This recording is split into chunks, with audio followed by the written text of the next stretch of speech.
Spidey fans, welcome back to another super exciting video on Marvel's Spider-Man 2. An insane article that was released on the New York Times website just a day ago really just readily delved into and talked a ton more about the whole entire brand new map for Marvel's Spider-Man 2 and the new boroughs that we're going to be able to discover. While Marvel's Spider-Man 2018's New York was definitely a vibrant and very interactive place, developers over at Insomniac with the brand new PlayStation 5 hardware are definitely going to be taking things to the next level, as the developers over at Insomniac Games are now going to be expanding the superheroes' jurisdiction beyond Manhattan for the sequel to be released on PlayStation 5 on October 20th, as our Spider-Man are going to be able to interact with Queens and Brooklyn, including Coney Island attractions. A lot of the work that was put in by Insomniac's game designer director was constantly contacting organizations like the Center for Brooklyn History, scouring on Reddit groups devoted to the borough, and calling near businesses like buildings he was trying to discover to get a lot more intel. The director said they spent a lot of time on Google Maps. It's pretty cool to see that with the addition of Brooklyn and Queens, the Insomniac took into consideration that they really wanted to add an urban landscape, including important sites from the comics like Aunt May's house, Brooklyn Vision's Academy that were clearly represented, but also that it presented some challenges that they were going to have to find a way to end the playable area that stretch into Long Island. Insomniac's senior art director Jacinda Chu mentioned that everything in Marvel's New York, everything is conveniently placed, and that when there's combat, people like to break things, and they wanted to make things in New York as believable as possible, and designing a believable New York takes time. They wanted the world to feel like a real place, like an actual city, so we can definitely expect a lot more destruction and havoc to ensue when we're fighting our enemies. Like if we're fighting a slew of one of Kraven's goons in Times Square, and depending on how the fight goes, if it goes on for a while, if there's a lot of weapons used, we can definitely expect some consequences to happen, like things getting destroyed. And I'm sure when that all happens, J. Jonah Jameson is going to be on top of it, slating the Spider-Man the whole way. Accompanied with the new power of the PlayStation 5, this now allowed Chu's team to design buildings with a lot greater depth. Spider-Man may see more than his reflection when he scales a skyscraper, with some windows that even peer into office cubicles and living rooms where you actually see some New York civilians. And we might even be able to enter more buildings than we ever have before in previous Marvel Spider-Man games. The power of the PS5, I wouldn't say has been underutilized in the previous games, but it definitely hasn't been used up to its full potential yet. And I definitely think Spider-Man 2 is going to be a place where we're actually going to be able to see a lot more of what the PlayStation 5 is capable of. They even revealed some brand new screenshots for the game, including Times Square. It depicts the tall skyscrapers and large billboards of the game's Times Square that gives Spider-Man plenty of places to swing from. They also released a brand new image of the Grand Army Plaza Arch in Brooklyn to better show off the physics of Spider-Man's web-slinging abilities. One design solution was planting more trees than you would ever find in a real New York City. And while depicting this famous city, however, it takes more than meticulous renderings. One disappointing aspect when they were constructing this New York City was that the famous Chrysler Building that appears in Marvel Spider-Man 2018, it was indeed missing in the 2020 spin-off of Marvel Spider-Man Miles Morales because Insomniac just couldn't reach a copyright agreement with the building's new owners. And the video game studio also revealed that the skyscraper will still be absent in October's sequel. And while this is a little bit unfortunate, the Chrysler Building is definitely a pivotal piece in Spider-Man media, but I think it's safe to say that the rest of Marvel's New York is definitely gonna more than make up for its absence. Now, that's it for the brief summary of this entire article, but one thing I did skip over to save for the end of this video is definitely the most important, and it does likely contain spoilers for Marvel Spider-Man 2 regarding the highly talked about identity being revealed for the one and only Venom. So if you want to avoid any types of potential spoilers, click off this video now and come back when the game comes out to see if I was actually correct. But anyways, in this same article, Zachary Small, who is the reporter for this entire piece, said that in the sequel, players will control two Spider-Men as they navigate new responsibilities and powers, including the ability to jet through the skies with web wings. Parker and Miles Morales, who is from Brooklyn, will twist into knots over a symbiote suit that warps Parker into a villain from the comics, the alien parasite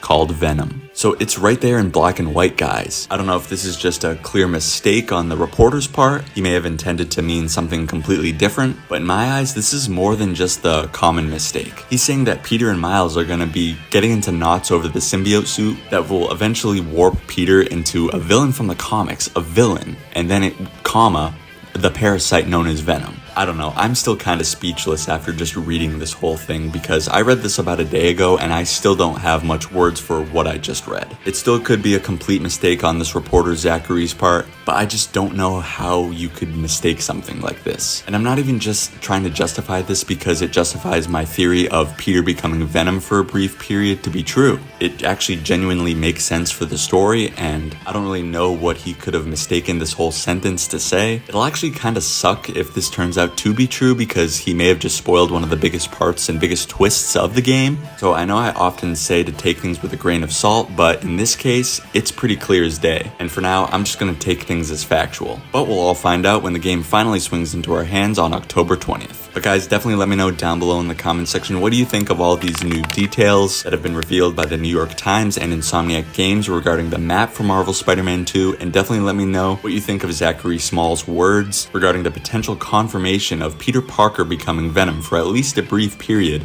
in Marvel Spider-Man 2. Do you think it's true? Do you think it's not? Do you think he meant to say something completely different? Definitely let me know. If you're a big fan of Marvel Spider-Man 2 or anything Spider-Man related content, then you're in the right place. Definitely make sure that you're a subscriber to my channel to not miss any updates. For the webhead, I cover it all here. Thank you all for watching.